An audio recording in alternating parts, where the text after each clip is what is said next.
So it's bad, and it seems to be getting worse. Now, today's news, Bank of Canada did not raise rates. People don't really understand how that affects them. One government does it right and the other one does it wrong. You know, there's one government doing it right.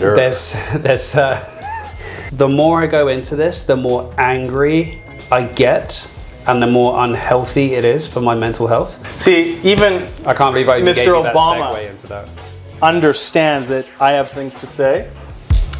Okay, you ready? You rolling? We're rolling. Are you just looking at Twitter, seeing if Barack Obama still follows you? That's how you base your life right now? That's half of today's conversation, just for the record. You can start. Welcome back to Sharp Stories, everybody. Welcome. Let's get this out of the way. Because the nose brace is off. The black eyes have subsided. The nose job is complete. Don't touch it. Oh, it's sore. It's not complete. I had to have my nose professionally picked and vacuumed this morning. It was not pleasant in any way, shape, or form. They were literally pulling out large chunks of clotted blood and things. So in all honesty, you talked about this last week. The wife was there. About it with your clients all week. Did you or did you not get a nose job? No, I had sinus surgery because nothing actually. Nothing just nicked off the front a little? No, I first and foremost already had the world's perfect nose, so why do I want to mess with that anyway? But secondly, I specifically said, which is why I got in so fast, that I don't want my nose changed. Because most would. Apparently, yes. So the thing is you actually get like a little dot put on your nose, and to say that you're one of the ones who is not having. Mika says I have the biggest nose she's ever seen. Can you believe that? Yes, I can. I can't. It goes along with the biggest head that I've ever come across. That's what it is. But yes, here what it is, it's not exactly been pleasant. I had some like packing and stuff for days. We saw the photos, thanks to... Oh, my wife stitched me. The better half. What? My wife stitched me up and sent you photos. Stitched you? Stitched me up, yes. That's a British slang. Schlang? Yeah, slang, yeah. Thank slang. you. British slang. Fixed you up. That's good to know. Patched you up. Yeah. No. The doctors did. Stitched me up means like dropped me in it, basically. Still doesn't make sense here on this land. Okay. Just age type thing, 40 and whatnot, going on 41. But today's topic, it's one of those interesting ones because I balance on the subject of the more I go into this, the more angry I get and the more unhealthy it is for my mental health. But it's something that's important that needs to be discussed about, yeah. Inflation. Yeah. And I want to bring this around to, because here's my thing with inflation. I think one, people don't really understand it. And two, I think the basis behind it, people don't really understand how that affects them. So if you speak to most people and you say, oh, we're just behind Greece in terms of debt per GDP. Most people are going to be like, oh, okay, what does that mean? Like people actually don't realize until you boil it down and break it down. So Jay, you're dying to say something. You've been quiet for I'm just letting the best you part take of 15 seconds. No, I'm just letting you take the reins here. Mm-hmm. I'm just going to sprinkle in my 2 cents as usual, and then we'll keep going. Okay, first and foremost, inflation is supposedly at 4.8% right now. That figure's an outright lie, people, because the way that figure is worked out doesn't include so many variables. So it doesn't include house prices going up across Canada 26%. It doesn't include gas going up on average 33%. It doesn't include, it's based at things like a TV, like how often do you buy a TV? So if you were to buy a TV last year versus this year, you're going to pay 5% more. Well, I don't know about you, but most of us are not going out and buying a new TV. The things that people are caring about is how much extra does it cost me to fill up with gas? How much extra does the salmon at the store cost me, or the chicken or something like that? Yeah, so 27% of the current CPI is based on shelter. Now, what shelter means is not what you and I deal with, which is the increasing of actually purchasing a home. Mm-hmm. I think they go on how much does it cost to, and I'm guessing because obviously we haven't seen the increases in their numbers that housing has done, to your point, a variety of other day-to-day mandatory things it's done. Does it cost more to own it today, not to go out and buy it today? Yeah. So a nice little loophole there to brush over, which I think obviously they use this CPI as like a gauge of look what we're doing. Inflation, if maintained at a respective level, which I believe in their eyes is about 2%, is a good thing. Which I want to add this in quickly as well. That in itself is like the biggest lie of all time, because everyone celebrates keeping inflation at 2%. As times move forward, technology gets better, people get more efficient, it should actually cost less. So we should be seeing deflation as time goes on, because everything becomes a lot more efficient to produce and put out there. It is a lot easier today to build TVs than it was in 1960. But you're forgetting the information is coming from that source who wants you to believe a certain narrative. No, I'm remembering that, and that's why I'm saying that that in itself is complete like bullshit. BS, just celebrating just 2%. So so it's higher than, I believe it's higher than what they're doing. I believe the CPI metrics are not what an everyday Canadian really needs to worry about. Mm-hmm. I think it's housing. I think it's things like gas, things like food that actually affect everyone. But I've never seen higher. On the way in here, we drove past the food bank on Terminal. Never seen longer lines. Never seen longer lines at places like food banks. Well, as inflation does get higher, obviously the people at the bottom get screwed the fastest. Because people look at this and they're like, oh, 5%, what does that do to me? Well, realistically, that 5% is not overly affecting you. You're going to notice it more so on the gas, which is, this time last year was, let's say it was $1.20 in Vancouver, and now it's pretty much like $1.70. It's costing you, like your salmon that used to be this time last year was just shy of $8 and is now just over $9. Like we're talking like 30% increases, 15% increases on various different items that you're spending on a week in, week out basis, meaning that your paycheck just goes so less further. So there's the devaluation. They're printing. I believe we're currently in debt, country-wise, $385 billion. Mm-hmm. Now, or the end of last year. So that's cash and printing. It hasn't been direct infrastructure like a standard circumstance would be because of COVID, obviously. So buying power of the dollar goes down. Mm-hmm. So that affects in a variety of different ways. Obviously, imports and exports get affected there. You hear a lot of people saying the corporations are upping the price. Yeah. That's what inflation is. That's not what inflation is. When the dollar goes down and we have to buy from overseas, we have softer buying power. Mm-hmm. So the people bringing stuff in it's more expensive. So obviously that is going to get reflected in the price, not them saying, oh, I'm greedy, I'm just going to up the price because everyone else is. And to a certain extent, supply chain as well. That's another myth when the government comes out and they say, oh, prices and inflation is so high right now because of supply chain issues. It has a part in it, but if that was the case, then we would have seen drastic change. This would be one of the first times that we're seeing this type of drastic inflation, these types of price rises happening for the last 30 years. So it plays an effect on it, but it's not the only reason. For sure, but the government will say anything to take away from the fact that they've just been printing money and devaluing our currency in order to put it on blame on somewhere else. And I think it's important to talk about as well, is this is the weird full circle thing.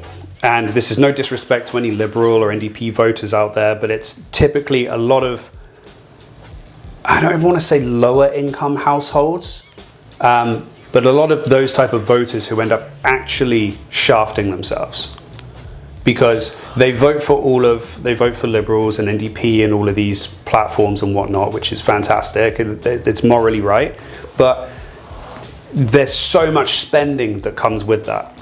And the way to look at it is the government literally has no money beyond what we pay them in terms of taxes. That's not true.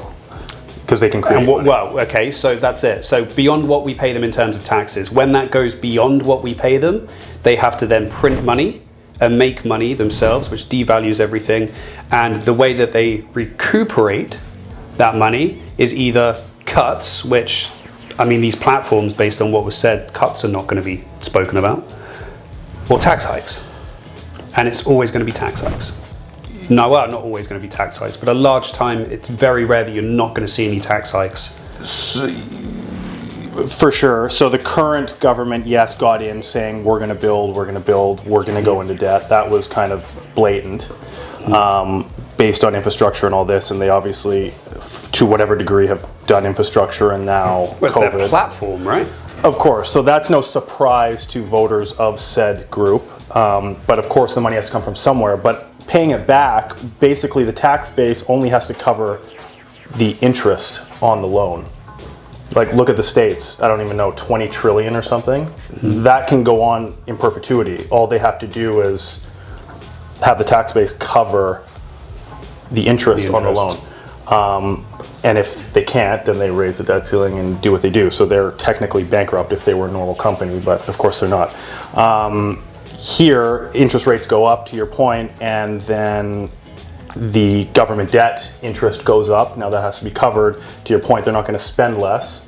At least the current government, in my opinion, they're going to raise taxes, which again keeps the ball rolling. So I think the number in general is higher than it is. I don't think it takes into consideration what it should, what people actually care about. To your point, Canada-wide, real estate prices have gone up 25 or 26%. That's including small towns, big cities, all that sort of stuff, which us in Toronto are obviously at the peak of. And then the food that everyone on every level of economic input or output or whatever you want to say has to pay. So it's bad, and it seems to be getting worse. Now, today's news, Bank of Canada did not raise rates. Again, if they actually cared about the people that are outside the market to come in, they have one main tool to slow the market down, and that's rates. And it was very...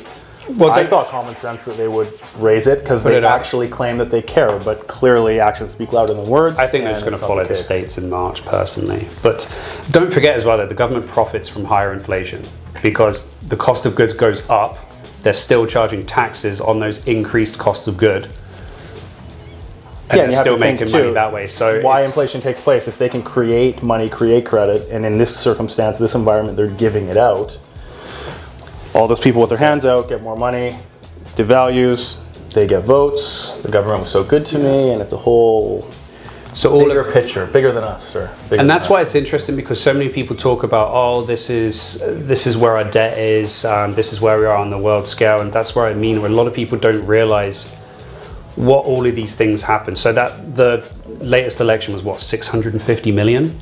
And so it went on the Liberals have cost the country 650 million. Okay, but what does that actually mean? All of these spending platforms and all of this money giving away, this is how you see it, by an increase in inflation that's not 5%, it's way higher typically, and so you are going to pay more for your gas, you're going to pay more for the chicken that you buy, and it's everyday things like this that is what it's actually going to cost you, and now it's why your dollar goes significantly less.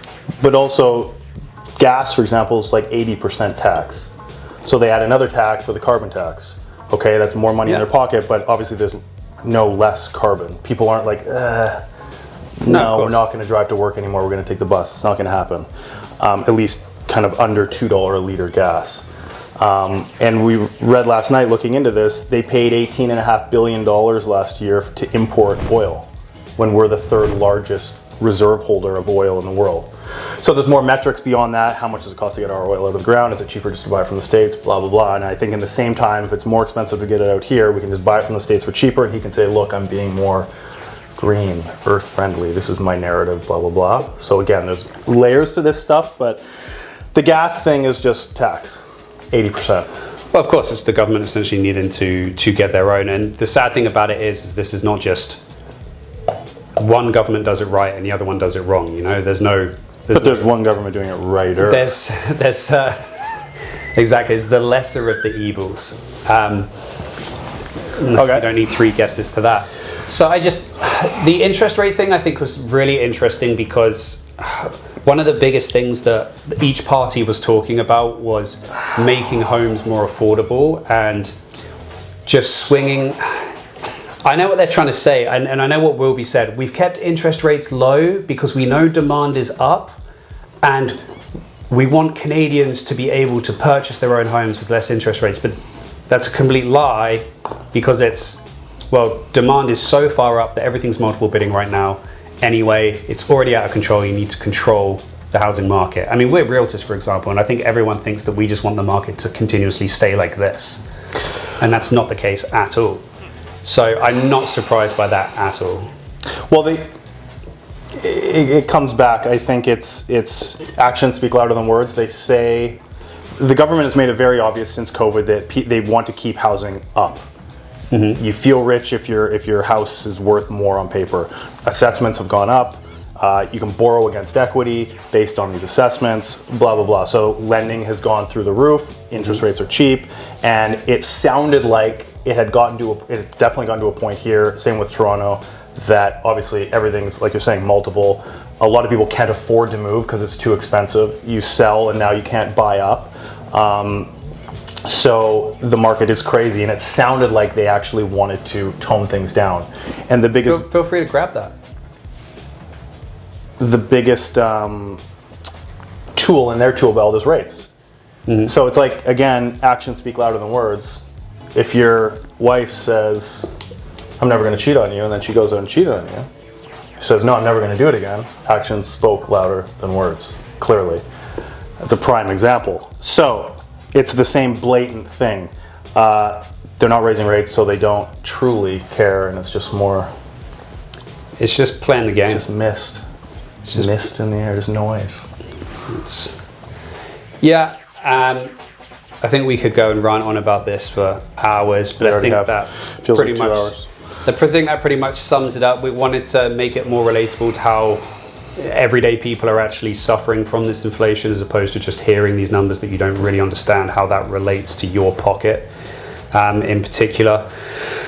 I think that wraps us up for this week, Jay. I'm back on Twitter. You're back on Twitter? I'm back. And I'm going full. Are you? Full. But you're not left. Full opinion. Twitter is a platform for lefts to complain There's to a lot other of that. lefts There's a lot about of that. anybody but lefts. There's a lot of lefts that. when lefts make mistakes. There's a lot of that. But There's 99% of that. there's a lot of that. 99%. You're not on it. You're not involved. You don't understand us, okay? So I'm back, and I'm giving real opinions, and that's all that matters. I saw you screenshotted your own tweet the other day. I'm just trying to keep people in the loop. As if you are the president themselves. Speaking of presidents, funny you bring that up. Oh, God. Zoom in, please. Don't zoom in. Just cut it here, please. Because I know exactly what he's going to bring up. This is obviously a mistake. Just look where my thumb is. That is the big man himself. It's Mr. Obama. And that says, Follows you.